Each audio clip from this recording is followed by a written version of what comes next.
মানে হইল লাইলাতুল বারাত, যেটা এই আগামীকাল রাত্রে, এটার মূল বৈশিষ্ট্য হইল হাদিসের মধ্যে আল্লাহ নবী সাল্লাল্লাহু আলাইহি সাল্লাম বলেন, লাইলাতুল বারাতে আল্লাহ তাআলা পরবর্তী 1 বছর পৃথিবীতে কি কি দিবেন, বর্ষণ করবেন, নাজিল করবেন, এটার চূড়ান্ত ঘোষণা লিখিত কপি আল্লাহ তাআলা ঘোষণা করে দেন। আর আল্লাহ কোনো কিছু দিবে এ কথার ঘোষণা মানে যেন এটা হয়ে গেছে। তো এই জন্য ধরে নেওয়া যায় যে এই বছর শবে কদর কোরআন নাজিল সত্যি সত্যি শুরু হয়েছে, ওই বছর শবে কদরের আগে শবে বরাতে আল্লাহ তাআলা সিদ্ধান্ত ঘোষণা দিছে যে এই যে সামনে রমজান আইতেছে, এই রমজানের শবে কদর থেকে কোরআন নাজিল আনুষ্ঠানিকভাবে শুরু হবে, এটা আজকে চূড়ান্ত ঘোষণা দিলাম। তো ধরে নেওয়া হলো আল্লাহ যেহেতু ঘোষণা দিছে, নাজিল হয়ে গেছে। এই জন্য এই আয়াতে বলা হয়েছে আমি নাজিল করেছি। তাইলে এটা হলো একটা বর্ণনা। বাকি এটাকে একবারে কোনো না কোনোভাবেই কোরআনুল কারীম দ্বারা প্রমাণ করতেই হবে এটা জরুরি না। কেন? কোরআন দ্বারা যা প্রমাণিত সেটা যেমন গ্রহণযোগ্য, রাসূলুল্লাহ সাল্লাল্লাহু আলাইহি সাল্লামের হাদিস দ্বারাও যদি কিছু প্রমাণিত হয় তাহলে সেটাও গ্রহণযোগ্য। কথা বুঝছেন কিনা বলে? এখন হাদিস দ্বারা শবে বরাতের ফজিলত প্রমাণিত, অর্থাৎ লাইলাতুল বারাত এই শাবান মাসের 15তম দিন 14 তারিখ দিবাগত রাত আল্লাহ নবী সাল্লাল্লাহু আলাইহি ওয়াসাল্লাম নিজেও আমল করছেন এবং উম্মতকেও আমল করতে বলছেন, এবং আল্লাহ নবী অসংখ্য মানুষকে গুনাহ মাফ করবে এই রাতে, এই ঘোষণা আল্লাহ নবী সাল্লাল্লাহু আলাইহি ওয়াসাল্লাম পেশ করেছেন।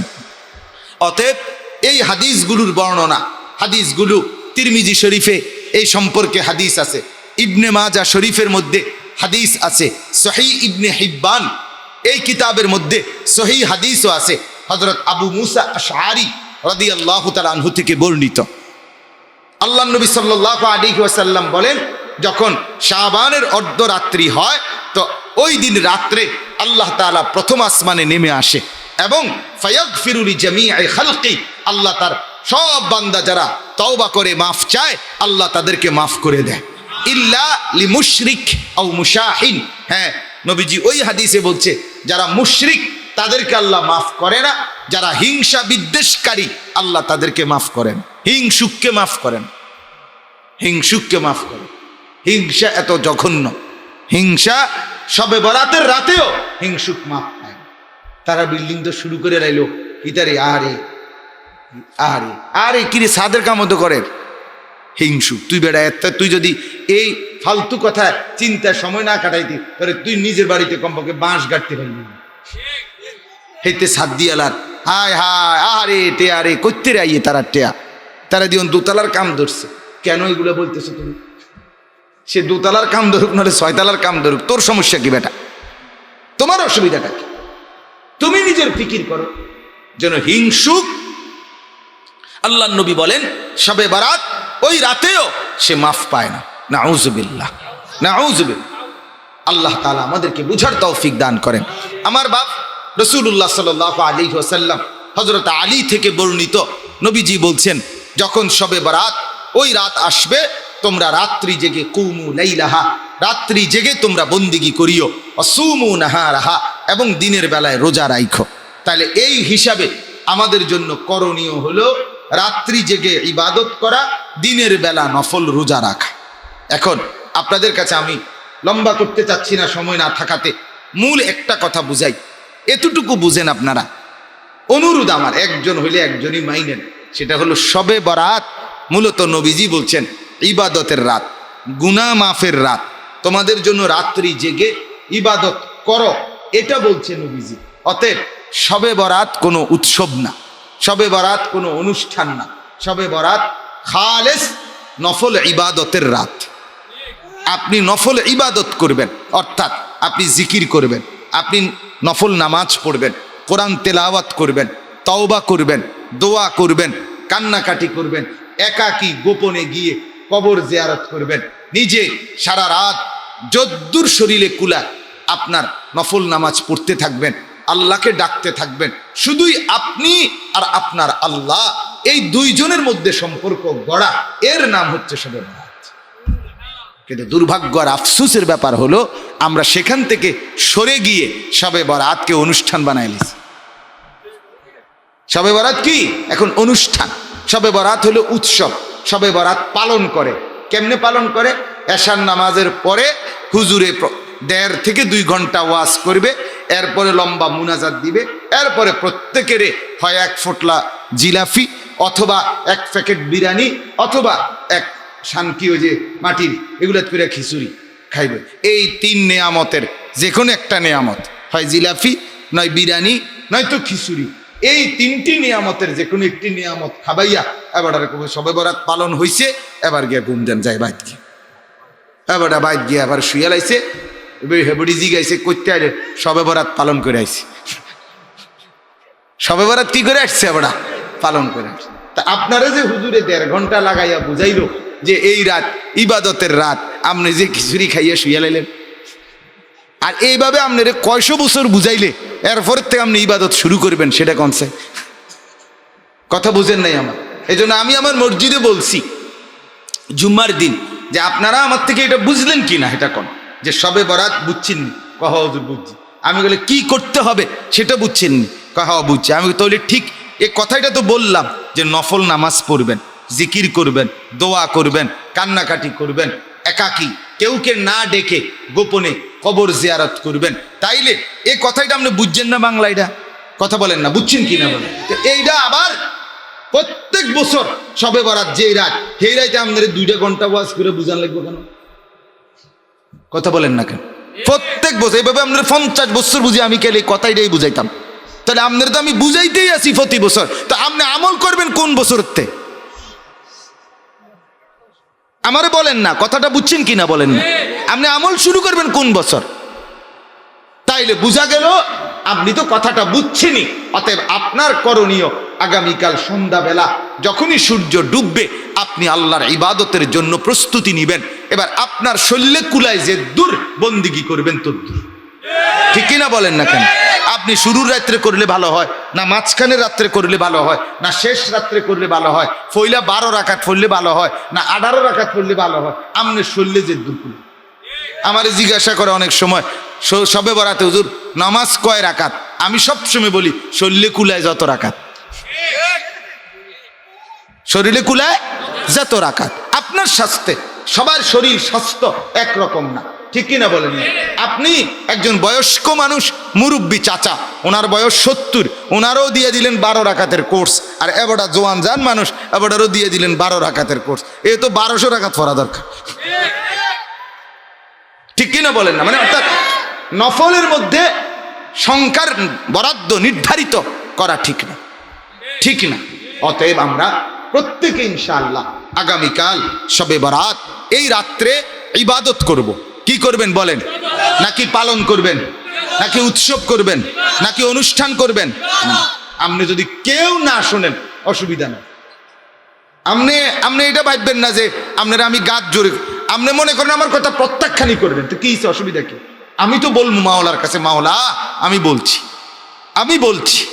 অতএব আমার এটা কোনো জবরদস্তি না যে আপনি যদি পালন নাই করেন তাতে আপনার স্বাধীনতা, কিন্তু আমরা স্পষ্ট আপনাকে বলে দেব শবে বরাত ইবাদতের রাত, বন্দিগির রাত। আপনি আর আপনার রব, সেজদা দিবেন আপনি, আদর করবে মালিক সুবহানাল্লাহ।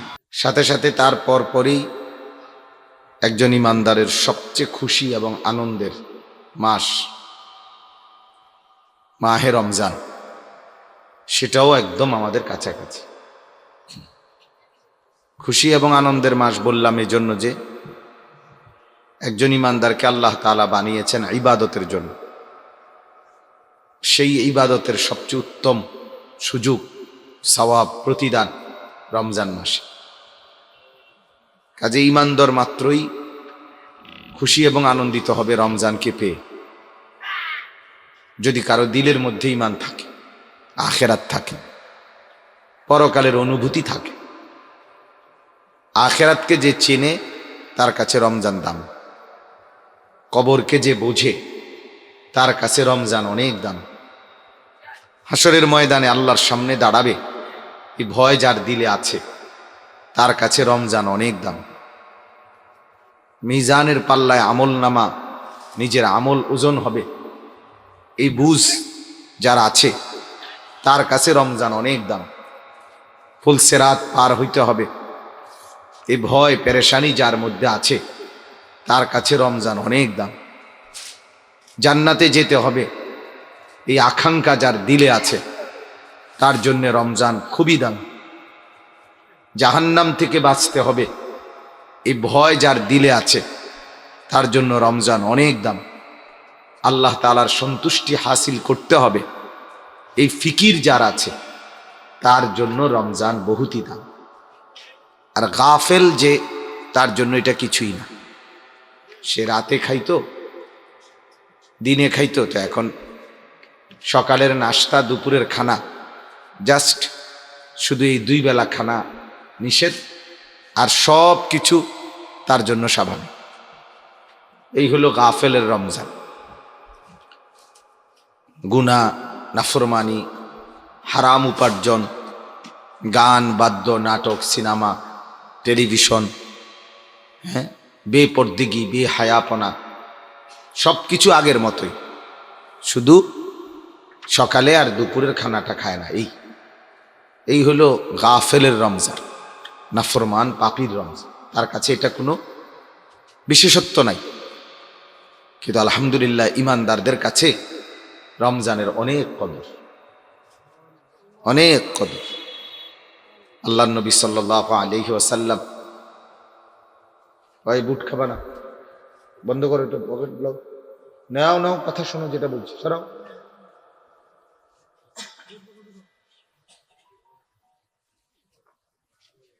মাহে রমজান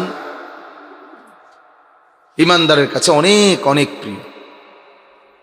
আমার শায়েখ আল্লামা মুফতি মুশতাকুর নবী সাহেব বলে, কেউ যদি জানে শুনে যে আগামী 20 দিন পর তার বেতন 70 গুণ বেড়ে যাবে, সে কি পরিমাণ খুশি হবে, কি পরিমাণ অপেক্ষা করবে যে হায় 20টা দিন কেমনে পার হবে। প্রতিদিন গুনবে আর কয়দিন, স্ত্রী ছেলে মেয়েরাও অপেক্ষায় থাকবে আর 19 দিন, আর 18 দিন, আরও 17 দিন, আর 16 দিন, মানে এইভাবে গুনবে। কেন? 10,000 টাকার বেতন 70,000 টাকা হয়ে যাবে। তাহলে এরকম যদি দুনিয়া পাওয়ার ক্ষেত্রে এক মানুষের আকাঙ্ক্ষা হয়, তো আমার আপনার নেকির পরিমাণও তো 70 গুণ বেড়ে যাবে। তার মানে আমি জান্নাতে যাওয়ার রাস্তায় রমজানে প্রতি মিনিটে 70 গুণ বেশি আগায় যাবে। এটা কলিজা যারা আছে সে বুঝবে, দিল যার আছে, আখেরাতের বুঝ যার মধ্যে আছে। আমি প্রায়ই বলি, কেউ ছবি দেখে মজা পায়, আলহামদুলিল্লাহ আমরা সেজদা দিয়ে তার চাইতে বেশি মজা পাই। কেউ নর্তকী দেখে, মোবাইলে অশ্লীল ছবি দেখে দিন রাত এই মাতালের মতো ঘোড়া গাড়ি, হ্যাঁ, তার সিরার মতো হাঁটে। কিরো করো ঘুরি, ঘুরতে আছে, কই গেছো? ঘুরতে গেছে, চরকির মতো গড়ে। এইটার মধ্যেই তার তৃপ্তি, এতে এর কাছে ভাল লাগে। মানুষের মহিলা দেখে, মেয়ে দেখে, এর পিছনে পিছনে হাঁটে, একটা টিটকারি মারে, ইটকারি মারে, খারাইয়া মতে, বুঝেন না? এর মধ্যে এর মজা, এই রং তামসা ফালতু কাজের মধ্যে। আবার হাজারো মোমেন 5 ওয়াক্ত নামাজ পড়ে আল্লাহকে ডেকে তার চাইতে কোটি গুণ বেশি মজা। আমরা যারা আলহামদুলিল্লাহ নামাজ পড়ার তৌফিক আল্লাহ দিছেন, আমরা কিন্তু নিরানন্দ না যে আমরা মজা পাচ্ছি না কিছুই। আমি কি জ্বরের রুগী নি, মজা পাবো না কেন? অর্থাৎ গুনার মধ্যে তৃপ্তি মোটেই নাই, ইবাদতের মধ্যে পূর্ণ তৃপ্তি। আল্লাহ তাআলা কোরআনুল কারীমের মধ্যে বলছেন, আলা বিযিক্রিল্লাহ তাতমাইন্নুল কুলুব। শুনে নাও বান্দা, আমার জিকির, আমার স্মরণ, আমার বন্দিগির মধ্যেই অন্তরের প্রশান্তি। দিল ইতমিনান হয়, গুনার মধ্যে দিল তৃপ্ত হয়। এই জন্য বললাম, ইমানদার যখন কল্পনা করবে, ভাববে যে আর কয়টা দিন গেলেই আমার ইবাদতের দাম বেড়ে যাবে, আমার এক একটা জিকির, আমার এক একটা তসবিহ, আমার এক একটা নামাজ 70 গুণের চাইতে বেড়ে যাবে, তার কাছে মজাই আলাদা। কারণ সে তো সারা বছর অপেক্ষাই করে, বন্দেগী করে আখেরাতের আশায়। সেই আখেরাতের যাওয়া, জান্নাতের আগমন যাওয়া, এটা যদি একটু আগায়া যায় তার ভালোই, তার জন্য তো এটা আরামই, মজাদারি। এজন্য বললাম আমাদের সামনে এই গুরুত্বপূর্ণ দুইটা অংশ, একটা হলো পুরা 1 মাসের মহা সুযোগ, সুবর্ণ সুযোগ, নিজেকে জান্নাতি বানাবার, জাহান্নাম থেকে বাঁচবার। আরেকটা হলো সেই 1 মাসের নমুনা হিসাবে শাবান মাসের 1 রাত, এটাও দাম। আসলে একটা মজার কথা শুনবেন, 3টা শব্দ আছে, এই 3টা শব্দের মধ্যে একটা দারুণ মিল আছে। একটা হলো শাবান, বলেন তো, 2 হলো রমজান, 3 হলো কোরআন। 3টা শব্দ যেন একটা মিল করেই একত্র হয়েছে। শাবান এখানেও আলিফ নুন আছে, রমাদান এখানেও আলিফ নুন আছে, কোরআন এখানেও আলিফ নুন আছে। এজন্য এই শাবান মাসে নবী সাল্লাল্লাহু আলাইহি সাল্লামের আমল দেখলে মনে হইতো এটা যেন রমজানেরই অংশ। এটাকে এটার ভিতরেই মিলাই নিয়েছে নবীজি। হাদিসের মধ্যে আছে, আম্মা জানা আয়েশা রাদিয়াল্লাহু তাআলা আনহা বলেন, নবীজি সাল্লাল্লাহু আলাইহি ওয়াসাল্লাম রমজানের আগের মাসে শাবান, এই মাসে এই পরিমাণ নফল রোজা রাখতেন টানা, মনে হইতো যেন আর ঈদের চাঁদ পর্যন্ত আর ছাড়বে না। এইভাবে রোজা রাখতেন, মনে হয় যেন 2 মাস টানা রোজা রাইখা তারপরে থামবে। তাইলে এরকম শাবানকে নবীজি রোজার জন্য গুরুত্ব দিতেন। শুধু কেবল হাদিসের মধ্যে বর্ণনা আছে, আল্লাহ নবী সাল্লাল্লাহু আলাইহি ওয়াসাল্লাম বলছেন যে রমজান শুরু হওয়ার ইয়াউমুন আও ইয়াউমাইন, মানে 1 দিন বা 2 দিন আগে রোজা রাখো না। কেন? যাতে করে রমজানের রোজাটা একবারে স্বতঃস্ফূর্ত অবস্থা থেকে শুরু করা যায়। বাকি এই 2 দিন 3 দিন বাদ দিয়া ইচ্ছা করলে পুরা শাবানটাই রোজা রাখতে পারে। এবং নবীজি এভাবে লম্বা রাখতেন। আমাদের একজন প্রিয় ভাই আছে পরিচিত, দাওয়াত ও তাবলীগের সাথী, ডাক্তার। উনি আপনার রমজানের আগে 19 তারিখ পর্যন্ত হিসাবে হবে ওনার, এই পর্যন্ত ওনার রোজা হবে নফল 60টা। আর রমজান যে আমার নিয়ত যে হুজুর 3 মাস যাতে রোজার সওয়াব। কি পরিমাণ ফিকির, কি পরিমাণ আগ্রহ! এটা ভাইয়া নাফরমান বুঝবে কিভাবে? জীবনই যার মোবাইল, যার জীবনটাই হলো ছবি, যার জীবনই হলো নর্তকী, যার জীবনই হলো অশ্লীলতা, বেহায়াপনা, তো সে তো এমনি নাপাক। সে পবিত্রতার স্বাদ কিভাবে? শরীর নাপাক, প্যান্ট নাপাক, জামা নাপাক, দিল নাপাক, চোখ নাপাক, কান নাপাক, দিমাগ নাপাক, দিমাগের মধ্যে অশ্লীল চিন্তা, চোখে খারাপ ভিন নারীর প্রতি নজর, কানে অশ্লীল গান বাদ্য শুনে, অন্তরে অসভ্য কামনা বাসনা, যায় হাঁটে সব খারাপ গুনার রাস্তায়, তো পুরা দিল দিমাগ সবটাই তো তার নাফাক। তো সে পবিত্রতার মজা স্বাদ পাবে কিভাবে মজা বুঝবে? এজন্যই বলতেছিলাম যে শাবান এটা যেন রমজানের হাওয়া, রমজানের বারাকাত আল্লাহ তাআলা যেন শাবান থেকেই শুরু করে দেন। এজন্য এখন এই শাবানের মধ্যেই আল্লাহ তাআলা এমন একটা গুরুত্বপূর্ণ রাত দিয়েছেন। নবীজিকে বলছেন, বন্ধু 1 রাতের ইবাদতে যেন আপনার উম্মত প্র্যাকটিস করে শাবানের মধ্যরাতে 14 তারিখ দিবাগত রাত 15ই শাবানের রাতে আপনার বান্দা, আপনার উম্মত, আমার বান্দারা রাত্রি জেগে ইবাদত করবে।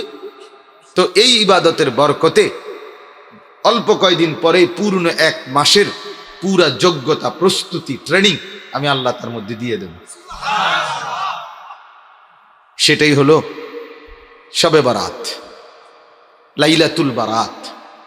অর্থাৎ আপনি এই 1 রাতের বন্দিগি করবেন, আল্লাহ তাআলা আপনার মধ্যে পরবর্তী 1 মাস ইবাদতের যোগ্যতা দিয়ে দিবেন। এটা যেন 30 দিনের ইবাদতের জন্য 1 রাতের একটা ট্রেনিং, সংক্ষিপ্ত কোর্স, একটা সংক্ষিপ্ত ট্রেনিং। আজকে রাতটা জেগে থাকো বান্দা, আগামী 30 দিন তুমি ইবাদত করে মজা পাইবে। নূর আসবে, গুনাহ কমে যাবে, শরীরটা ঝরঝরা হবে, মনটা ফুরফুরে হবে, আল্লাহ তাআলা গুনাহ মাফ করে দিবে। এরপরে নতুন উদ্যমে ইবাদতের স্বাদ পাইতে থাকবে।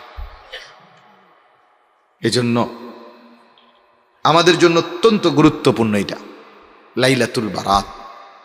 এটাও গুরুত্বপূর্ণ এবং মাহে রমজানও গুরুত্বপূর্ণ। আর এই 3টা জিনিস চমৎকারভাবে মিলায়া শাবান, রমাদান, কোরআন।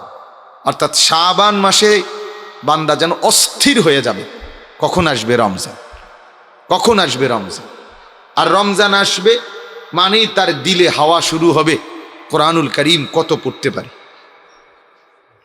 কত পড়তে পারে। বুজুর্গানে দ্বীনদের জীবনীতে আছে, রমজান মানেই ওনারা পুরাপুরি নিজেকে বিচ্ছিন্ন করে কোরআন তেলাওয়াতের মধ্যে ডুবে যেত। ইমামে আজম আবু হানিফা রাহমাতুল্লাহ আলাই তো 61 খতম কোরআনুল কারীম পড়তেন রমজান। শুধু উনি একজন না, প্রায় সব বুজুর্গদের জীবনীর মধ্যে আছে, আরবি কিতাবের মধ্যেও আছে যে ওনারা রমজান মাসটা তেলাওয়াতের মধ্যেই সময় কাটাইতেন। আচ্ছা, আমাদের নবীজি সাল্লাল্লাহু আলাইহি ওয়াসাল্লামের আমল কি ছিল?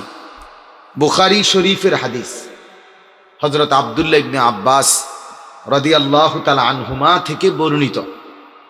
তিনি বলেন, আল্লাহর নবী সাল্লাল্লাহু আলাইহি ওয়াসাল্লামের রমজান কেমন ছিল। একটা উদাহরণ দিছে তিনি, অনেক আমল আছে নবীজির রমজানের, এর মধ্যে উনি একটা উদাহরণ দিছে। কয় যে নবীজির রমজান যখন আসতো তো প্রত্যেক রাতে হযরতে জিবরিল আলাইহিস সালাম নবীজির কাছে আসতেন। ওয়া কানা ইয়ালকাহু ফি কুল্লি লাইলাতিন, জিবরিল প্রত্যেক রাতে নবীজির সাথে মোলাকাত করতেন। আশা ফায়ুদারিসুহুল কোরআন, পুরা কোরআনুল কারীম প্রত্যেক রাতে নবীজি 1 খতম জিবরাইলকে শুনাইতেন, জিবরাইল 1 খতম নবীকে শুনাইতেন। তো বুখারীর রিওয়ায়াত, একেবারে বুখারী শরীফের 2য় পৃষ্ঠার হাদিস, ফায়ুদারিসুহুল কোরআন, 2 খতম। এটা হলো তারাবির নামাজে না, এটা হলো আলাদা। আবার তারাবির মধ্যে লম্বা কোরআন তেলাওয়াত করতেন, আবার আওয়াবিনে পড়তেন, আবার তাহাজ্জুদ নামাজে লম্বা কোরআন পড়তেন, আবার সারাদিন আল্লাহর কোরআন সবচেয়ে বেশি তেলাওয়াত করতেন। তো কি পরিমাণ কোরআন পড়তেন নবীজি, ভেবে দেখেন কি পরিমাণ। এই জন্য বললাম শাবান, রমাদান, কোরআন এটা যেন অঙ্গাঙ্গিভাবে জড়িত। তাহলে শাবান, রমাদান, কোরআন এই 3 জিনিসকে দিল থেকে কদর করবে যে, সেই হলো মুসলমান। এখানেও মুসলমান, আলিফ।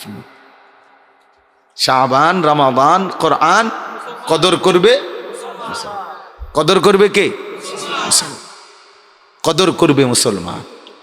এজন্য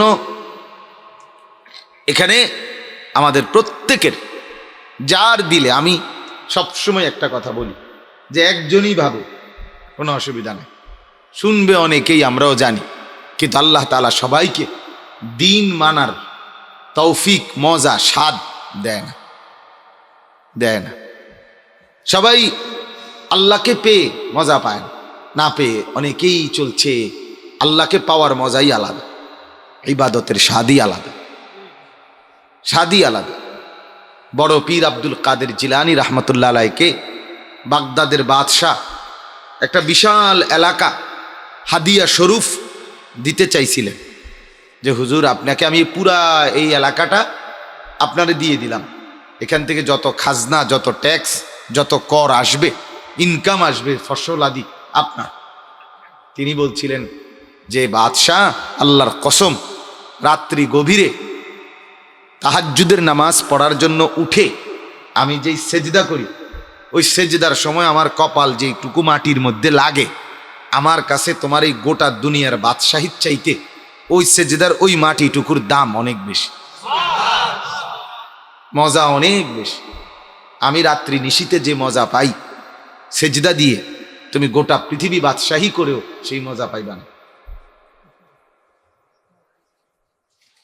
হ্যাঁ, হযরত সুফিয়ান সৌরি রহমতুল্লাহ আলাই একজন বড় বুজুর্গ ছিলেন।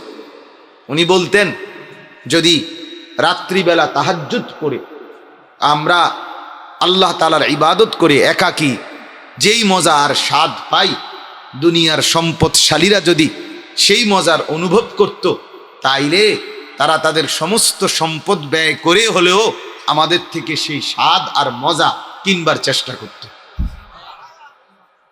এই কারণে বললাম, আমাদের প্রত্যেকের কদর করা চাই, কদর করা উচিত, নিজের মধ্যে ফিকির করা উচিত যে আমরা আগত শবে বরাত এবং রমজান এটাকে আমরা গুরুত্ব দেব।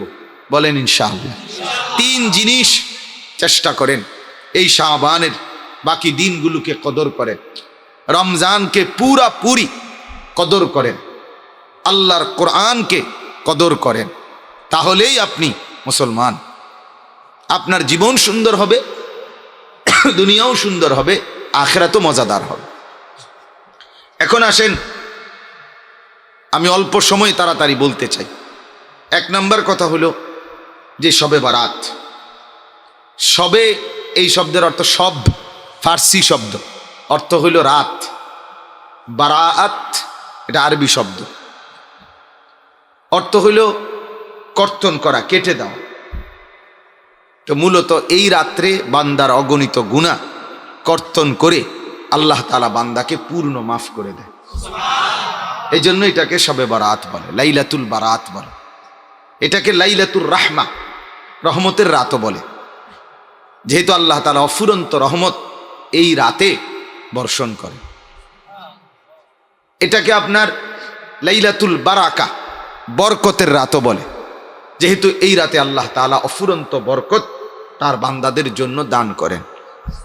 এটাকে লাইলাতুস সাক, সাক বলা হয় চেক, অর্থাৎ যেখানে এক কাগজে অনেক বড় মূল্যমানের কিছু লিখে দেয়, যেমন 10 লাখ টাকা, 1 কোটি টাকা চেকের মধ্যে লিখে দিয়ে দিছে। তো আল্লাহ তাআলা এই রাত্রে শবে বারাতে এক রাতেই 100তে বান্দার জিন্দেগীর সব গুনাহ মাফ করে দেয়। এটার জন্য যে চেক দেয় আর কি, যা মুক্তির চেক দিল। এটাকে লাইলাতুন নিসফে মিন শাবান, শাবানের অর্ধরাত্রি মানে অর্ধেক, এটাও বলা হয় শবে বারাত। তাইলে আমরা মূল 1 নম্বর বুঝে নিলাম, শবে বারাত এটা একটা বরকতের রাত, এটা একটা রহমতের রাত, এটা একটা মাগফিরাতের রাত, এটা জাহান্নাম থেকে মুক্তির রাত, এটা আল্লাহ তাআলার সন্তুষ্টি বান্দার প্রতি প্রকাশ করার রাত। বলেন আলহামদুলিল্লাহ। 2 নম্বর কথা হলো, ওই ছেলে, এই এখানে বসে মোবাইল টিপবা না, সাবধান। গাফেল আমি পছন্দ করি না বাপ,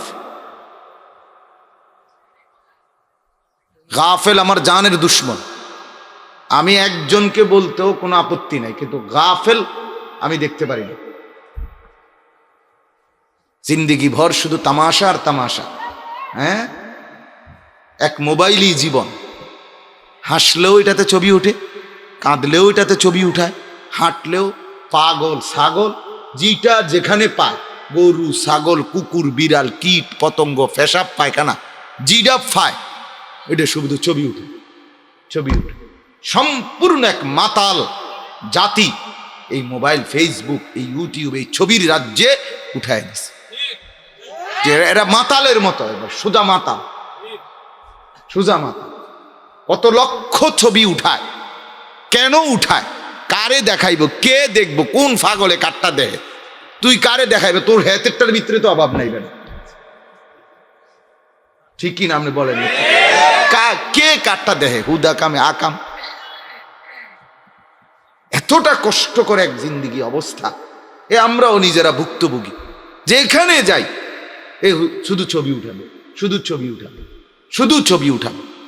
এক কথা হুজুর আপনার সাথে একটা আমার তো অনেক সময় অনেকে কি একটা পিক উঠাবো, পিক, বাপরে জমিদারের ফুট অনাইয়া পিক হইয়া গেছে, মানে পুরাটা কবের টাইমও নাই হেতের, এটা যে পিকচার বলবে এই সময় হেতের নাই, তো পিক উঠাইবি, এটা কি পানের পিক?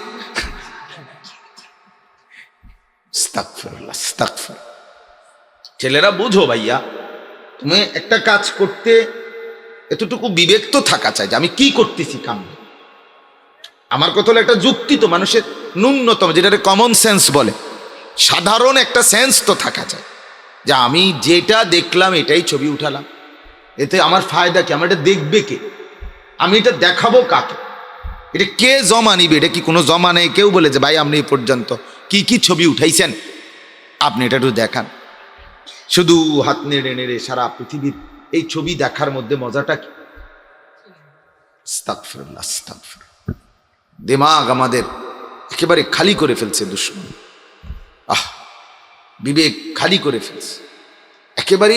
একটা মানে ছেলে পেলেদের জিন্দিগি দেখলে মনেই হয় না যে কি জন্য আসছে পৃথিবীতে, কি করছে। আরে ন্যাক আমল করুক, এটা একদিক, কমপক্ষে দেশ, জাতি, সমাজ, মানুষের কল্যাণেও তো ভালো কাজও তো করতে পারে না, এইটাও কিছুই না, মানে কোনো কামেই না। কমপক্ষে মানুষের সেবা করো। সমাজে কত অসহায় আছে, গরিব আছে, দুস্থ আছে, বিধবা আছে, পঙ্গু আছে, প্যারালাইজড আছে, বৃদ্ধা আছে, এতিম আছে, অসহায় আছে, তাদের জন্য কোনো ভালো কাজ করো না, এইটাও এ কি করো, ঘুরে কি করো, মোবাইল টিপে কি করো, বেডির পিছে আঁটে, বুঝেন না কথাটা? হ্যাঁ, আরেক বেটার মাইয়া যাইতেছে, এর পিছনে পিছনে 5-7 জন হাঁটতেছে, তা হাঁটলে কি লাভ হইলো তোমার? আল্লাহ আমাদেরকে মাফ করে দেন। এত বিবেকহীন মানুষ হয় না বাবা, এত বিবেকহীন হয় না। মুসলমানের ছেলেরা আল্লাহকে ভুলতে ভুলতে, মা বাবাদের গাফলতি, কোরআন এবং হাদিসের এলেম না থাকার কারণে শিক্ষা নামের যা পড়ছে সে বোঝে ওইটার মূল মাকসাদই শুধু অর্থ উপার্জন। এখানে নীতি, নৈতিকতার, আদব, আখলাকের কিছু নাই। এজন্য উপার্জন হইলেই হয়েছে, টাকা পয়সা রোজগার হইলেই হয়েছে, টাকা পয়সা কামাই হইলেই হয়েছে। আল্লাহ আমাদেরকে মাফ করে দেন।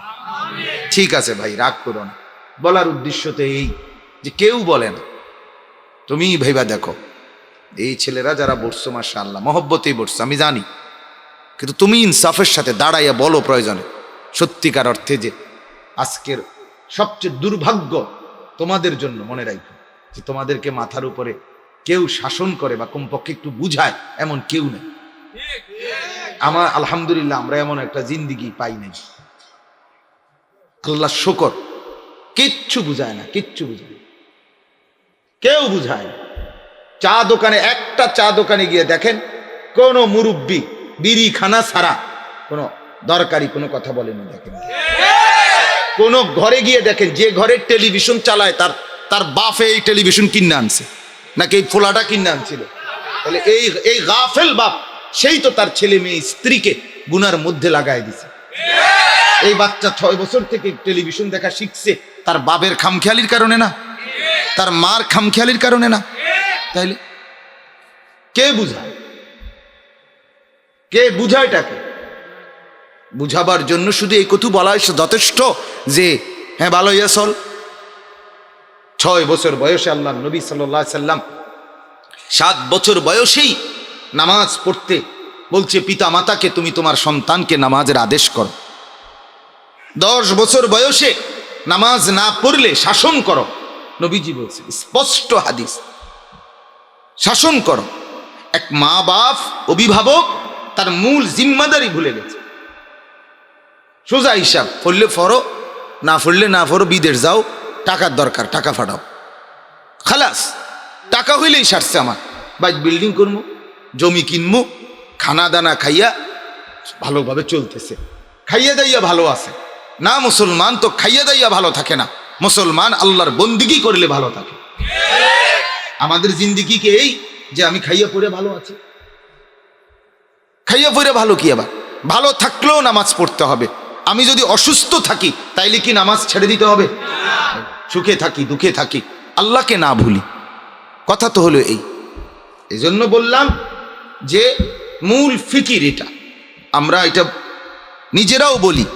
আজকে যদি অভিভাবক ওলামায়ে কেরাম এই পরিমাণ বলে, মসজিদের ইমাম সাহেবরা বলে, ওয়াজ মাহফিলের ওলামারা বলে, হ্যাঁ একজন দুইজনের কথা আমি বলতেছি, মানে গড় অধিকাংশ অভিভাবক যদি এর সাথে তাল মিলাইয়া উনি যদি বলতো যে না আমার ছেলে বেনামাজি, আমার ঘরে আপনি কল্পনা করেন একজন বাবা যে ঘরে থাকে, মা আছে, সেই ঘরের ছেলেটা ওনার ফুত আজকে 6 বছর 1 বছর কোনোদিন ফজরের নামাজ পড়ে না, অথচ এবারের ঘরে ঘুমায়। এই বাপ কেমনে ঘুমায়? এই বাপের রাত কাটে কেমনে? মেয়ে বাপ তো চিৎকারে কান্দার কথা। মিয়া এই বাপ তো চিৎকার করে কাঁদার কথা যে আরে আমার কি হবে, আমার ছেলে তো নামাজ পড়ে না, করে না, আমার আর লাভটা কি জীবনের? কথা তো ছিল এই।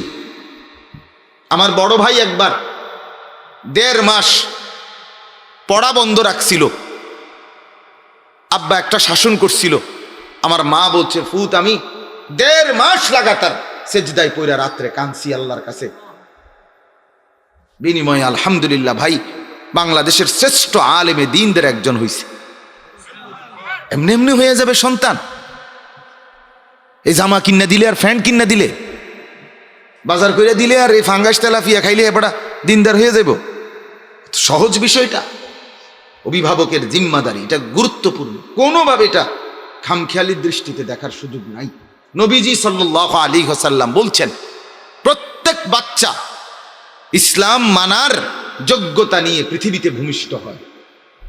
ফাআবাওয়াহু, আরে বাপ নবীর হাদিস শুনেন, আল্লাহর নবী বলেন অতঃপর তার মা বাবা ইউহাব্বিদানিহি, তাকে ইহুদি বানিয়ে দেয়, ওয়ায়ুনাসসিরানিহি, খ্রিস্টান বানিয়ে দেয়, ওয়ায়ুমাজ্জিসানিহি, তাকে অগ্নিপূজক বানিয়ে দেয়। যেই ছেলেটা 10 বছর বয়স থেকে টানা ছোট্টবেলা থেকে দেখতেছে তার বাপ বিড়ি খায়, এই ছেলেটা তার বাপ থেকে কি শিখলো? তো তাইলে বলেন, যেই মেয়েটা 7 বছর বয়স থেকেই দেখলো তার মা বাজারে বাজারে বেপর্দা হাঁটে, হ্যাঁ রাস্তার পাশে মানুষে দেখে এরম জায়গায় গোসল করে, বেডি, লজ্জা নাই, শরম নাই, পর্দা নাই, পুশিদা নাই, তার মেয়েটা কি শিখলো তার থেকে? কথা বলেন। তাহলে কে নষ্ট করলো?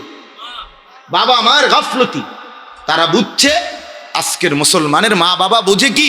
সন্তানের জন্য বাড়ি, গাড়ি, টাকা পয়সা, বাজার, সদাই, খাট, পালং, সোফা, ফার্নিচার, এগুলো যদি আমি ব্যবস্থা করে দিতে পারি তো আমি বাপ হিসাবে আমার করণীয় করছি।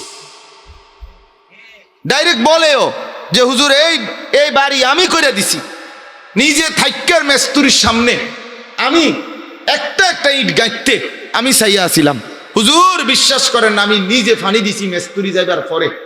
এই সোফা আমার হাতে বানানো, একটা সুতা ফোলা ফানি লাগিয়া নিজের তাদের হাতে ছেড়ে দেই নাই, আমি করে দিছি সাজাইয়া বাড়ি ঘর। যদি তারা নমাজ না পড়ে আমি কি করতাম? বাহ, পাক না আলাফে না, রঙ্গিন আলাফে না। আপনারই বুঝি আল্লাহ তাআলা মুসলমান হিসাবে এটাই বলছিল না? বলেন, আপনার জিম্মাদারি এটাই ছিল যে তুমি বাবা, তুমি মা, যেমনে পারো সুদে লাগাইয়া, ঘুষ দিয়া, কিস্তি লইয়া, লোন লইয়া, যেমনে পারো খাট বানাইয়া দাও, সোফা বানাইয়া দাও, বিল্ডিং বানাইয়া দাও। এবারে ফুতে নামাজ পড়লে পড়বো, না পড়লে নাই। এই ছিল মুসলমান বাবার দায়িত্ব?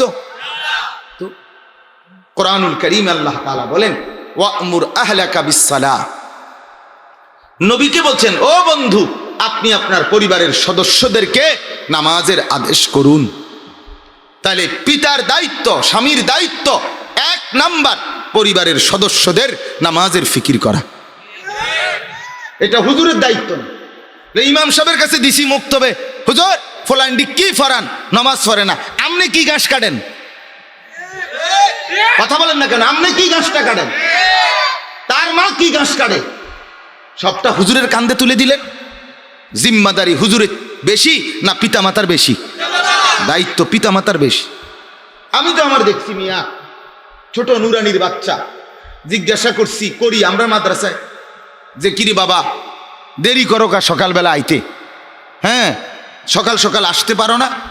আম্মু তো ওঠে না, আব্বু তো ওঠে না, ফুলাইন তো ফুলাইনি, বাচ্চা তো বলে ফেলে। তাহলে মা যেখানে নামাজ পড়ে না, বাবা যেখানে নামাজ পড়ে না, সেখানে সন্তানটা দিনদার কিভাবে হবে বাপ? বলেন। আল্লাহ আমাদেরকে বুঝ দান করে। এজন্য সবার সম্মিলিত পিতা মাতার সচেতনতা, সন্তানদের কি সচেতনতা, সব মিলেই একটি সুন্দর ঘর। বলেন আলহামদুলিল্লাহ। আমি অনেক সময় বলছি, আমি জীবনে একবার আমার আব্বারে বলছিলাম যে আব্বা আমি এই মাদ্রাসায় পড়তাম না, আমার আরেকটা মাদ্রাসায় ভর্তি করায় দেন।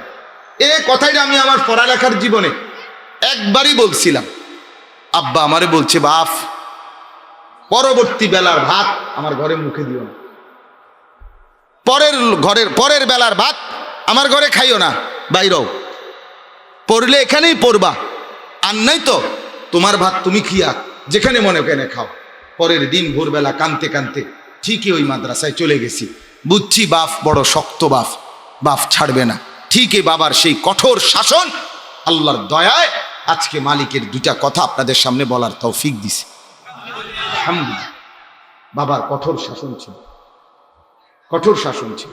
4 তলা হোস্টেলে থাকতাম, নিচতলায় একটা বহুদিন টাকা জমাইয়া 20 টাকা 50 টাকা জমাইয়া ছাত্র জীবনে আমি একটা পাঞ্জাবি কিনছিলাম সাদার মধ্যে, শুধু এই বুতামের এই জায়গার মধ্যে এমব্রয়ডারি করা রেডিমেড কিনছিলাম আমি।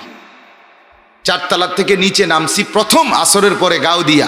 প্রথম আমার বড় ভাই নিচ তলায় থাকতেন, এই হেড মুহাদ্দিস। বড় ভাইয়ের কি চিনেন আপনারা?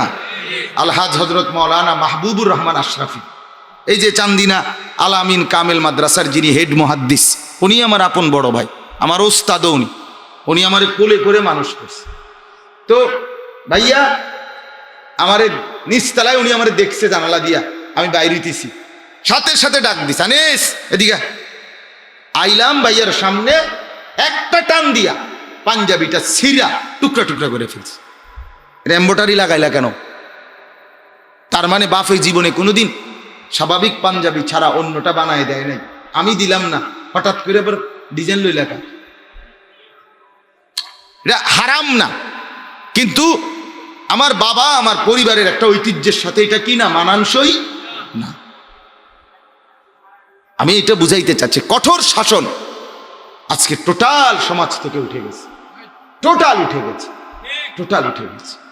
কেউ কাউকে কিছু বলতে চায় না, সবাই মাথা নোয়াইয়া যদি আমরা চলি, আরে আদর করে বলেন, মায়া করে বলেন, মহব্বত করেই বলেন, বলার মধ্যে প্রত্যেকটা মানুষ বুঝে অনুভব করে যে উনি আমারে ধমকাইলেও আসলে উনি আমার কল্যাণই চায়। ঠিক কি না বলেন নাকি? এটা সে বুঝবে। আপনি ওই ছেলেকে এখন বলেন যে আমি তার দুশমন, কথার কথা, তার সাথে আমার জীবনে কোনোদিন পরিচয় আছে না। তাহলে হৃদয় দিয়ে যদি কেউ বুঝে, সে বুঝবে আমি তার কল্যাণই চাই, আমি তাকে বাঁচাইতেই চাই। আল্লাহ আমাদেরকে বুঝ দান করেন। এজন্য বাপ আমরা প্রত্যেকে, ছেলেরা তোমরাও, বাবারা আপনারাও, মারা যারা পর্দার আড়াল থেকে শুনতেছেন, সবাই মিলে যদি আন্তরিক না হই, আমাদের সমাজ, বিশ্বাস করেন না, আমি বেশি অস্থিরতার কারণে বলি, মানুষ প্রতিনিয়ত আমাদের মোবাইলে পারিবারিক সুবিধা অসুবিধার কথা বলে বলে দেশের বিদেশের দোয়া চায়। এদের কথা শুনলে, কান্না শুনলে নিজের কাছে খুব মায়া লাগে যে হায়, এক এক ফ্যামিলির মধ্যে পারিবারিক পেরেশানি, মনে যেন জাহান্নামের আগুন জ্বলতেছে। কেউ বোঝে না, বাজার ঠিকই করে, বিল্ডিং ঠিকই আছে, সবাই খানা দানা ঠিকই খাইতেছে, কিন্তু ভেতরে কি শান্তি নেই, শান্তি নেই। একজন স্বামী যদি এতটুকু বুঝে, বেচারা মনে করেন তার স্ত্রী আপনার অন্য পুরুষের সাথে সম্পর্ক, তো বেচারার আর জীবনে কি রইল? একজন স্বামী যদি দেখে রাতের 2টা পর্যন্ত তার স্ত্রী তার লগে ঘুমাইয়া তারে সময় দেয় না, বরং পুরা মোবাইলের মধ্যে আপনার পড়ে থাকে, আরো বললে, আজকেও একজনে বলছে কহুদুর বললে আরো মানে কুকুরের বাচ্চা শুয়োরের বাচ্চা কয়ে গালি দেয় জামাই রে, তো তোর অসুবিধা কি? তা আমি মোবাইল টিপলে আপনি বলেন না এই বেচারার কলজাটার মধ্যে কি পরিমাণ অশান্তি। হে বাজার তো করে ঠিক আছে, সংসার তো আছে ঠিক আছে, কিন্তু তার শান্তিটা কোথায়? তাহলে এই কারণে বললাম মোবাইল আজকে এই ছবি দেখার প্রতিযোগিতা পাগল বানায় ফেলছে, মানুষকে অস্থির বানায় ফেলছে। ঘরকে ঘর, ঘরকে ঘর, ঘরকে ঘর, অস্থিরতা গ্রামে গঞ্জে পাড়ায় মহল্লায়। আহা কি পরিমাণ বেহায়াপনা জানেন না? জানেন লক্ষ লক্ষ যুবক অনলাইনে জুয়ায় আসক্ত, জুয়া খেলে অনলাইনে মোবাইল দিয়া, জুয়া খেলে বাবার ভিটে মাটি, বাবার টাকা পয়সা সব শেষ করে দিছে। এমনও যুবক যে আত্মহত্যা ছাড়া আমার আর কাছে কিছু নাই, এরকম। আফসোসের ব্যাপার, আফসোসের ব্যাপার, আফসোসের ব্যাপার। এই জন্য আমরা বেশি অস্থিরতা বোধ করি। প্রতিদিন বলি আমি, আমার এইটাই কথা, ছেলেদেরকে বাঁচাবে কে? এই ছেলেগুলো তো মোবাইল দিয়ে শেষ হয়ে যাচ্ছে, নারীর পিছনে পড়ে শেষ হয়ে যায়। একটা ছেলের কয়টা নারী দরকার? সে কতগুলো উলঙ্গ ছবি দেখা দরকার তার? কেন দেখবে সে? আল্লাহ তাআলা তো কোরআনুল কারীমে বলছে, বান্দা আমি যাকে পুরুষ বানিয়েছি তার দেহের অংশ থেকে আমি তার জন্য একজন হালাল স্ত্রীও বানাইছি। তো কোরআনের আয়াত। তোমার যেটা চায় মনে, আল্লাহ বলেন সেটা পূরণের জন্য ইন্তজাম আমি রাখছি, আমি রাখছি। বান্দা স্বামী স্ত্রীর মহব্বত, নারী পুরুষের বৈধ ভালোবাসা, এটা যদি না থাকতো তো পৃথিবীতে মানব প্রজন্ম এই পর্যন্ত আইতো? এটা তো আল্লাহরই কুদরত, আল্লাহরই ইন্তজাম। শাহওয়াত বলেন, এক নারীর প্রতি আকর্ষণ আমার দিলে মনে করেন এটা কে দিছে? তো সেটা যদি আল্লাহ সরায় দেয়, জ্বরের রুগীর মতো যদি মিঠাটাও তিতা লাগে, তিতাটাও তিতা লাগে, তখন কথা বলেন না। আপনি একটা মিনিট তোমরাই ভাই কল্পনা করো না, মনে করো এখানে 2টা মহিলা, একজন আমার মা, একজন আমার স্ত্রী, তাহলে দুটাই মহিলা, কিন্তু মার দিকে তাকাইলে দিল আমার হয় একরকম, স্ত্রীর দিকে তাকাইলে দিল হয় আমার একরকম, ঠিক কিনা বল? 1 মিনিটও লাগে না, 1 মিনিট, 1 মিনিটে 30 সেকেন্ডে এদিকে তাকাইলে একরকম, ওইদিকে তাকাইলে আরেক রকম। মার কাছে আমি যা চাই স্ত্রীর কাছে আমি তা চাই না, স্ত্রীর কাছে আমি যা চাই মার কাছে আমি তা চাই না। তাহলে আমাদের যে 30 সেকেন্ডের ভিতরে আমার অন্তরে ভালোবাসা 2 রকম বানায় দিল, এটা করে দিল কে? সেটা যদি না থাকতো, যে মার কাছে দেখলে যে রুম লাগে, বেডিরে দেখলে হেরুমি লাগে, তখন কথার কথা বলেন না, কি হালাত হইতো? জিন্দিগির কোনো আনন্দ তখন থাকতো? আল্লাহ তাআলা দয়া করে বৈধভাবে হালাল ভাবে যাবতীয় চাহিদা পূরণ করার ইন্তজাম আল্লাহ রাখছেন, বলেন আলহামদুলিল্লাহ। যেটা আল্লাহ হারাম করছেন ইসলামের মধ্যে, তার হালাল পদ্ধতি আল্লাহ তাআলা ইসলামের মধ্যে পূর্ণভাবে রাখছেন। একদিকে সুদ হারাম করছেন, আরেকদিকে ব্যবসা হালাল করছেন, করছেন কিনা বলে? একদিকে মদ হারাম করছেন, আরেকদিকে মধু হালাল করে দিয়েছেন। একদিকে ভিন নারী হারাম করছেন, তার আঙ্গুলো দেখবা না, তার কিছুই দেখবা না। হালাল স্ত্রী আবার হালাল করে দিয়েছেন, তার পুরা দেহ দেখো, কোনো অসুবিধা নাই, সওয়াব আর নেকি হতে থাকবে। আল্লাহ তাআলা তো দুনো ইন্তজামই করছে। তো যদি বলেন আল্লাহ এরকম করিলেন কা, হারামগুলো রাখলেন কেন? আল্লাহ তাআলা বলে, তো পরীক্ষা করব কিভাবে? কথা বলেন না, নয়তো পরীক্ষা হবে কিভাবে? পরীক্ষাই তো এটা, উভয়টাই থাকবে, তুমি ভালোটা দেখে নিবা, এটাই তো পরীক্ষা, এটাই তো পরীক্ষা চলবে।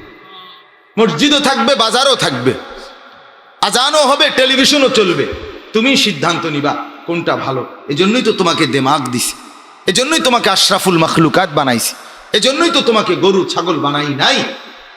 আল্লাহ আমাদেরকে বুঝ দান করে। আমার বাপ, অতএব আমরা ফিকির করি। আমি লম্বা হয়ে গেল এই প্রসঙ্গের কথাটা।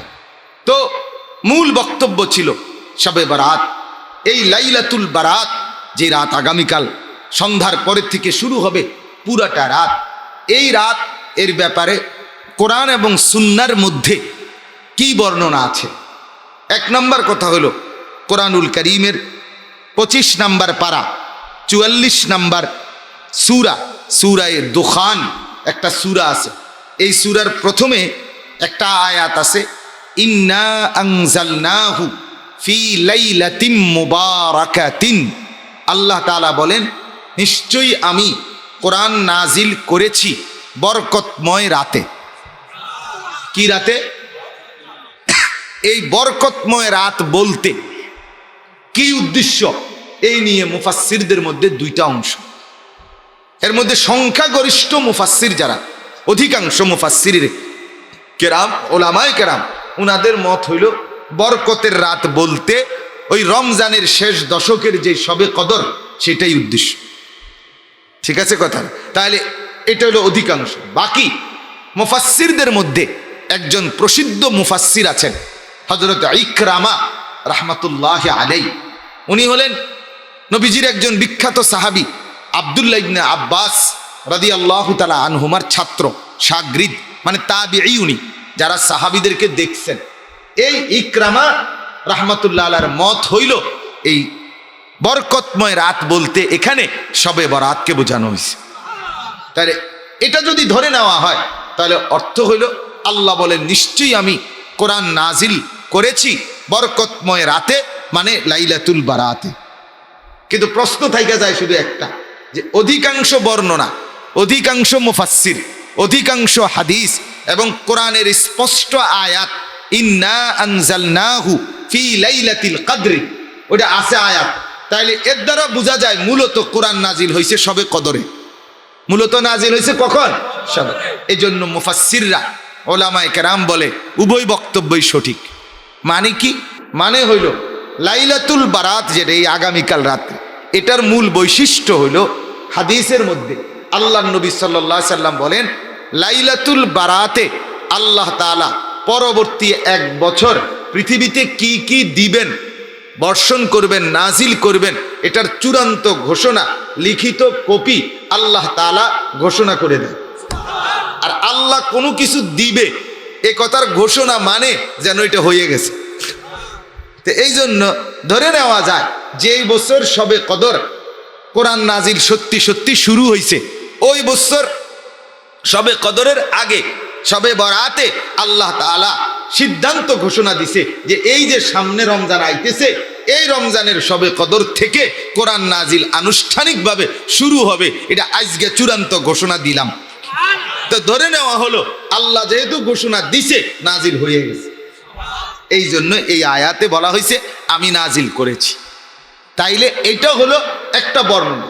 বাকি এটাকে একবারে কোনো না কোনোভাবেই কোরআনুল কারীম দ্বারা প্রমাণ করতেই হবে, এটা জরুরি না। কেন? কোরআন দ্বারা যা প্রমাণিত সেটা যেমন গ্রহণযোগ্য, রাসূলুল্লাহ সাল্লাল্লাহু আলাইহি সাল্লামের হাদিস দ্বারাও যদি কিছু প্রমাণিত হয় তাহলে সেটাও গ্রহণযোগ্য। কথা বুঝছেন কিনা বলে? এখন হাদিস দ্বারা শবে বরাতের ফজিলত প্রমাণিত, অর্থাৎ লাইলাতুল বারাত এই শাবান মাসের 15তম দিন 14 তারিখ দিবাগত রাত আল্লাহ নবী সাল্লাল্লাহু আলাইহি ওয়াসাল্লাম নিজেও আমল করছেন এবং উম্মতকেও আমল করতে বলছেন, এবং আল্লাহ নবী অসংখ্য মানুষকে গুনাহ মাফ করবে এই রাতে, এই ঘোষণা আল্লাহ নবী সাল্লাল্লাহু আলাইহি ওয়াসাল্লাম পেশ করেছেন। অতএব এই হাদিসগুলোর বর্ণনা, হাদিসগুলো তিরমিজি শরীফে এই সম্পর্কে হাদিস আছে, ইবনে মাজাহ শরীফের মধ্যে হাদিস আছে, সহিহ ইবনে হিব্বান এই কিতাবের মধ্যে সহিহ হাদিসও আছে। হযরত আবু মুসা আশআরী রাদিয়াল্লাহু তাআলা আনহু থেকে বর্ণিত, আল্লাহ নবী সাল্লাল্লাহু আলাইহি ওয়াসাল্লাম বলেন, যখন শাবানের অর্ধরাত্রি হয় তো ওই দিন রাত্রে আল্লাহ তাআলা প্রথম আসমানে নেমে আসে এবং ফায়াগফিরু লিজামিই খালকি, আল্লাহ তার সব বান্দা যারা তওবা করে মাফ চায় আল্লাহ তাদেরকে মাফ করে দেয়। ইল্লা লিমুশরিক আও মুশাহিন, হ্যাঁ নবীজি ওই হাদিসে বলছে যারা মুশরিক তাদেরকে আল্লাহ মাফ করে না, যারা হিংসা বিদ্বেষকারী আল্লাহ তাদেরকে মাফ করেন, হিংসুককে মাফ করেন, হিংসুককে মাফ করেন। হিংসা এত জঘন্য, হিংসা শবে বরাতের রাতেও হিংসুক মাফ পায়। তারা বিল্ডিং তো শুরু করে লাইলো ইতারে, আরে আরে আরে কিরে সাদের কাম তো করে হিংসুক। তুই বেড়া তুই যদি এই ফালতু কথা চিন্তার সময় না কাটাইতি তাহলে তুই নিজের বাড়িতে কমপক্ষে বাঁশ গাড়তে পারবি না। হেতে সাদ দিয়ালার হায় হায় আরে টেয়া রে করতে রে আইয়ে তারা টেয়া, তারা দিন দোতলার কাম ধরছে। কেন এগুলো বলতেছো তুমি? সে দোতলার কাম ধরুক নাহলে ছয়তলার কাম ধরুক, তোর সমস্যা কি বেটা? তোমার অসুবিধাটা কি? তুমি নিজের ফিকির করো। যেন হিংসুক, আল্লাহ নবী বলেন শবে বারাত ওই রাতেও সে মাফ পায় না। নাউজুবিল্লাহ, নাউজুবিল্লাহ। আল্লাহ তাআলা আমাদেরকে বুঝার তৌফিক দান করেন। আমার বাপ রাসূলুল্লাহ সাল্লাল্লাহু আলাইহি ওয়াসাল্লাম হযরত আলী থেকে বর্ণিত, নবীজি বলছেন যখন শবে বারাত ওই রাত আসবে তোমরা রাত্রি জেগে কুমু লাইলাহা, রাত্রি জেগে তোমরা বন্দিগি করিও, অসুমু নাহারাহা, এবং দিনের বেলায় রোজা রাখো। তাহলে এই হিসাবে আমাদের জন্য করণীয় হলো রাত্রি জেগে ইবাদত করা, দিনের বেলা নফল রোজা রাখা। এখন আপনাদের কাছে আমি লম্বা করতে চাচ্ছি না সময় না থাকাতে, মূল একটা কথা বুঝাই, এতটুকু বুঝেন আপনারা। অনুরোধ আমার, একজন হইলে একজনই মাইনেন, সেটা হলো শবে বরাত মূলত নবীজি বলছেন ইবাদতের রাত, গুনাহ মাফের রাত। তোমাদের জন্য রাত্রি জেগে ইবাদত করো, এটা বলছে নবীজি। অতএব শবে বরাত কোনো উৎসব না, শবে বরাত কোনো অনুষ্ঠান না, শবে বরাত খালেস নফল ইবাদতের রাত। আপনি নফল ইবাদত করবেন, অর্থাৎ আপনি জিকির করবেন, আপনি নফল নামাজ পড়বেন, কোরআন তেলাওয়াত করবেন, তওবা করবেন, দোয়া করবেন, কান্নাকাটি করবেন, একাকী গোপনে গিয়ে কবর জিয়ারত করবেন, নিজে সারা রাত যদ্দুর শরীরে কুলা আপনার নফল নামাজ পড়তে থাকবেন, আল্লাহকে ডাকতে থাকবেন। শুধুই আপনি আর আপনার আল্লাহ, এই দুইজনের মধ্যে সম্পর্ক গড়া, এর নাম হচ্ছে শবে বরাত। কিন্তু দুর্ভাগ্য আর আফসোসের ব্যাপার হলো আমরা সেখান থেকে সরে গিয়ে শবে বরাতকে অনুষ্ঠান বানায় নিয়েছি। শবে বরাত কি এখন অনুষ্ঠান? শবে বরাত হলো উৎসব। শবে বরাত পালন করে কেমনে পালন করে? এশার নামাজের পরে হুজুরে 1.5 থেকে 2 ঘন্টা ওয়াজ করবে, এরপরে লম্বা মুনাজাত দিবে, এরপরে প্রত্যেকের হয় 1 ফোঁটলা জিলাফি, অথবা 1 প্যাকেট বিরিয়ানি, অথবা 1 শানকি ওই যে মাটির এগুলো করে খিচুড়ি খাইবে। এই 3 নেয়ামতের যে কোনো একটা নেয়ামত, হয় জিলাফি, নয় বিরিয়ানি, নয়তো খিচুড়ি। এই 3টি নিয়ামতের যে কোনো একটি নিয়ামত খাবাইয়া এবার শবে বরাত পালন হয়েছে, এবার গিয়া ঘুম দেন যায় বাইত গিয়ে, এবার বাইত গিয়ে আবার শুয়ে লাইছে, হেবড়ি জি গাইছে করতে আইলে শবে বরাত পালন করে আইছে।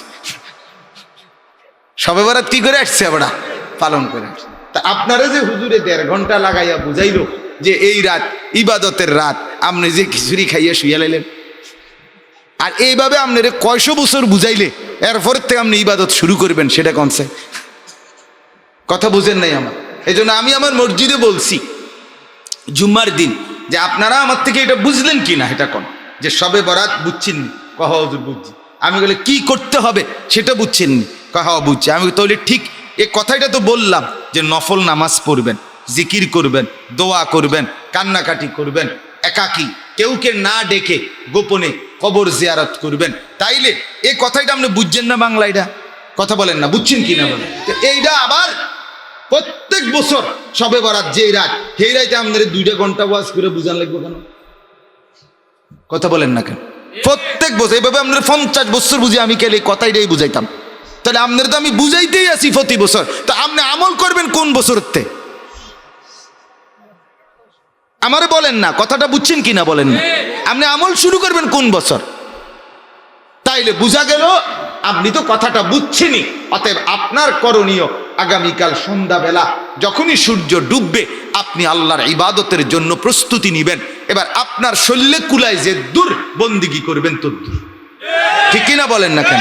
আপনি শুরুর রাত্রে করলে ভালো হয় না মাঝখানের রাত্রে করলে ভালো হয় না শেষ রাত্রে করলে ভালো হয়, ফইলা 12 রাকাত পড়লে ভালো হয় না 18 রাকাত পড়লে ভালো হয়, আমনে শরীরে যে দুপুর আমার জিজ্ঞাসা করে অনেক সময় সবে বরাতে হুজুর নামাজ কয় রাকাত, আমি সবসময় বলি শরীরে কুলায় যত রাকাত, শরীরে কুলায় যত রাকাত। আপনার স্বাস্থ্যে সবার শরীর স্বাস্থ্য একরকম না, ঠিক কিনা বলেন? আপনি একজন বয়স্ক মানুষ, মুরব্বী চাচা, ওনার বয়স 70, ওনারও দিয়ে দিলেন 12 রাকাতের কোর্স, আর এবারটা জোয়ান জান মানুষ, এবারও দিয়ে দিলেন 12 রাকাতের কোর্স। এ তো 1200 রাকাত পড়া দরকার, ঠিক কিনা বলেন না? মানে অর্থাৎ নফলের মধ্যে সংখ্যার বরাদ্দ নির্ধারিত করা ঠিক না, ঠিক না। অতএব আমরা প্রত্যেকে ইনশাআল্লাহ আগামীকাল শবে বরাত এই রাত্রে ইবাদত করব। কি করবেন বলেন? নাকি পালন করবেন, নাকি উৎসব করবেন, নাকি অনুষ্ঠান করবেন? আপনি যদি কেউ না শোনেন অসুবিধা নেই। আপনি এটা ভাববেন না যে আপনারা আমি গাত জোরে, আপনি মনে করেন আমার কথা প্রত্যাখ্যানই করবেন, তো কি অসুবিধা কি?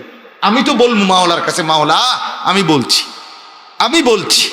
অতএব আমার এটা কোনো জবরদস্তি না যে আপনি যদি পালন নাই করেন তাতে আপনার স্বাধীনতা, কিন্তু আমরা স্পষ্ট আপনাকে বলে দেব শবে বরাত ইবাদতের রাত, বন্দেগীর রাত। আপনি আর আপনার রব, সেজদা দিবেন আপনি, আদর করবে মালিক সুবহানাল্লাহ। আপনি ডাকবেন সুবহানাল্লাহ, আল্লাহ তাআলা আসমান আরশ আজিম থেকে জবাব দিবে, বলো না বান্দা।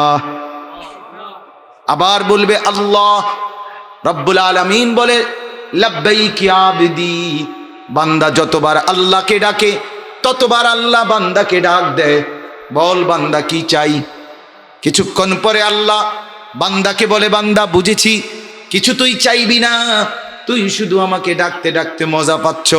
ঠিক আছে বান্দা, তুই আমাকে ডাকতে থাক, তুই আমার জিকির করতে থাক, আমি মাওলা তোর কি লাগবে আমি দিতে থাকবো। তোর বিবি অসুস্থ আমি জানি, তোর ছেলেটা বিদেশে সমস্যা আমি জানি, তোর বাজারে দোকানে বেচা কিনা কম হয় আমি জানি, তোর একটা ঘর নাই আমি জানি, তোর মনে অশান্তি সেটাও তো আমি জানি, তোর জীবনে বান্দা কোথায় কি আমি আল্লাহ তো সব জানি। তুই আমাকে ডাকতে থাক বান্দা, আমি আল্লাহ তোকে দিতে থাকি। হ্যাঁ, আল্লাহর নবী বলেন মান শাগালাহু যিকরি, হাদিসে কুদসিতে আল্লাহ বলেন আমার যে বান্দা আমি আল্লাহকে ডাকতে ডাকতে আমার কাছে চাইতে আর সময় পায় নাই, আমি আল্লাহ সারা পৃথিবীতে চেয়ে চেয়ে যত বান্দা যা নিয়েছে, আমার বান্দা ডাকছে যে আমাকে, না চাইতেই আমি তার চাইতে বেশি দেব। অতএব আপনারা ডাকবেন আল্লাহকে, বলেন ইনশাআল্লাহ। তাইলে ইবাদত করবেন, ইবাদত আগামীকাল সন্ধ্যা থেকে কি করবেন বলেন না, ইবাদত। আমি আমার ড্রাইভারে বলে দিছি আগের থেকে, কালকে শবে বরাত, সে কোনো বয়স পাওয়া যাবে না, বন্ধ মাহফিলে যাব না কোথাও। আমি আমার লোক, আমার মালিকের লোক আমার বুঝ আছে, আমার মালিকের সাথে আমার বুঝ। আমি বন্দিগির জন্য রমজান মাস আলহামদুলিল্লাহ, আপনি আমার ড্রাইভারে জিজ্ঞাসা করে দেখেন, অর্থাৎ একটা মাহফিলের দাওয়াত রমজানে নেই না, সব ব্যস্ততা বন্ধ। শুধুই রমজান মানে আমার আল্লাহ আমার যদি হায়াত দেয় তো আমার জিম্মাদারি হলো শুধুই জিকির, শুধুই তেলাওয়াত, শুধুই কান্নাকাটি, শুধুই রোনাজারি, শুধুই কোরআনুল কারীমের তেলাওয়াত, এটাই হবে আমার ডিউটি। কেন? আল্লাহ তাআলা বলে বান্দা 11 মাসে তুমি বন্দিগি করে আগাইতে পারলা না, রমজান মাস একটা মাস দিলাম, গুনা গুনা আইয়ামাম মাদুদাত। মাওলা বলে বান্দা ঘাবড়াইস না, একেবারে গোনা গোনা হিসাব করা, 31 হবে না বান্দা, 30 নাই তো 29, এর বেশি যাইতো না কইলাম। তুই গুণনা রাখিস, একটা দিন গুনবি, 30 কিংবা 29 দিন, 30 দিন মাত্র শুরু করবি ইবাদত।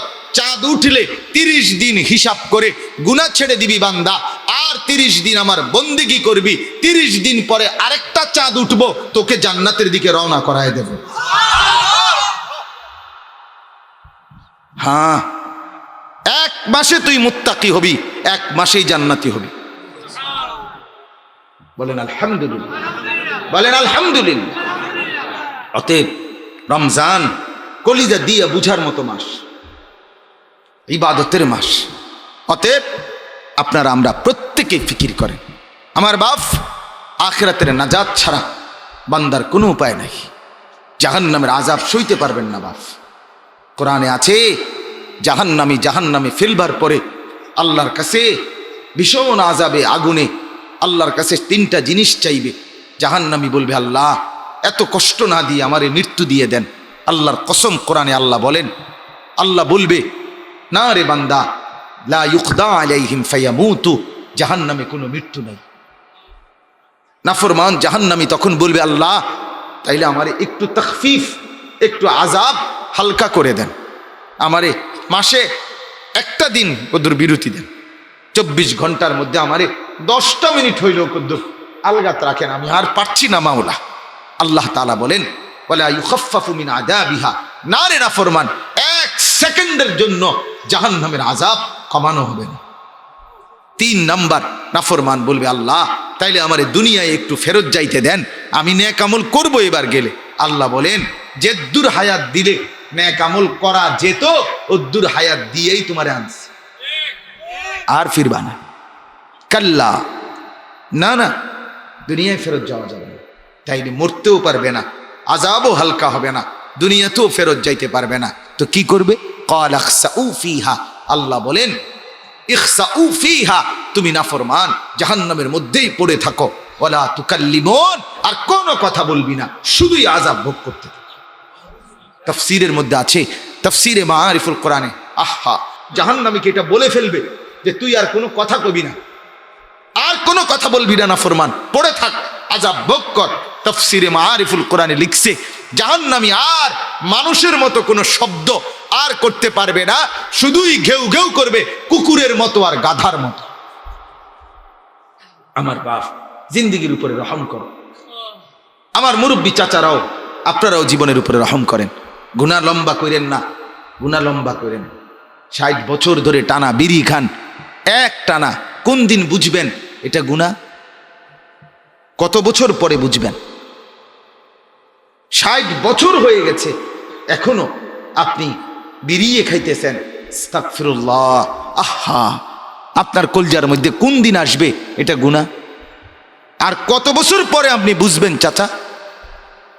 হলো 20 বছর ঘরে রঙিন টেলিভিশন চলে, প্রতিদিন নাচ গান সিনেমা নাটক, ছেলে মেয়ে স্ত্রী সন্তান দেখতেছে, কত বছর পরে বুঝবেন আপনি আপনার পরিবার যে এটা গুনাহ?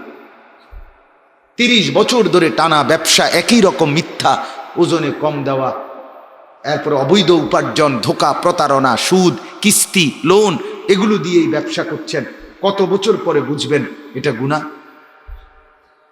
এক ইমানদার বাবা গুনাহকে এত লম্বা করে না। মুসলমানের ছেলে বাপ, কতদিন হয় ফজরের নামাজ পড়ো না? বলো তো ভাইয়া, আল্লাহকে সাক্ষী রেখে তোমার চোখ নিচের দিকে নামাইয়া বাপ, তুমি তোমারে বলো, তুমি তোমার বিবেককে বলো না বাপ, আজ কতদিন তুমি মুসলমানের বাচ্চা না? তোমার বাপ মুসলমান, তোমার মা মুসলমান, তোমারে তো মরলে মুসলমানের গোরস্থানে দাফন করবে। তোমার কানে জন্মের পরে আজান দিছিল, নর্তকীর নাচ না।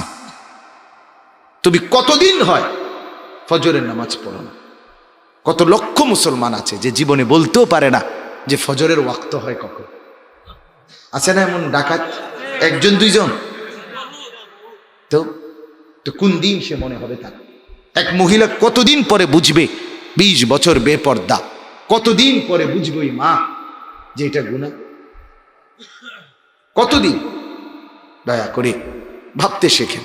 রমজানকে ইমানদারের রমজান বানান। ইমানদারের রমজান কি? ইমানদারের রমজান জিকির, তেলাওয়াত, দোয়া, কান্নাকাটি, আল্লাহর বন্দিগি। নাফরমানের রোজা কি? নাফরমানের রোজা শাড়ি, গহনা, অলংকার, জুতা, প্যান্ট, নতুন শাড়ি, নতুন কাপড়, নতুন গহনা, নতুন জুতা। এই হলো গাফেল নাফরমান জাহান্নামীর রমজান। হ্যাঁ, সে মনে করে এটার মধ্যে নতুন জামা, নতুন প্যান্ট, কি করবো এটা দিয়া? ঈদের দিন ফিন্দু। ঈদের দিন ফিনলে কি তোমার মানুষে মাথা তালগি দিয়ে আঁকবো নাকি? তুমি একটা নতুন ফ্যান্ডে ফিনছো আর কি, তা আর মানুষে ফিনছে না, তো তুমি আর নতুন ফ্যান্ড ফিনদা কিরবা? মানুষে তোমার মাথা তালগি দিয়ে আঁকবো। এটার মধ্যে আলাদা বিশেষত্ব কি? কিছুই নাই, এটা ধোঁকা ছাড়া আর কিছু। কোরআন এবং সুন্নাহর মধ্যে কোথাও নাই এ কথা। রমজানের ঈদের জন্য নতুন জামা, নতুন শাড়ি, নতুন গহনা, নতুন জুতা, নতুন শার্ট, নতুন প্যান্ট, নতুন থ্রি পিস, এগুলো কিনবার কোনো প্রয়োজনীয়তা ইসলামের মধ্যে কোথাও নেই। ফরজও না, ওয়াজিবও না, সুন্নতও না, নফলও না, মুস্তাহাবও না, কিচ্ছু না, ঘোড়ার ডিমও না। বিশ্বাস করেন বাবা, কিছুই নাই। পবিত্র কাপড় পরা সুন্নত, পরিচ্ছন্ন কাপড় পরা সুন্নত, আর সেটা শুক্রবারেও সুন্নত, সেটা কোরবানির ঈদেও সুন্নত। কথা বোঝেন নাই? আমি অনেক সময় বলি, এক ঈদ জায়গা কাপড় চোপড়ের ঈদ, আরেক ঈদ গরু ছাগলের ঈদ, তোর ঈদ কোনটা? মুসলমান, তোর এই ঈদ কোনটা? বোঝেন নাই? কয় যে বছরে রোজার ঈদ মানে কি? কাপড় চোপড়ের ঈদ। আর কোরবানির ঈদ মানে কি? গরু ছাগলের ঈদ। তো তোর ঈদ কই? কিরে মুসলমান, তোর ঈদ কই?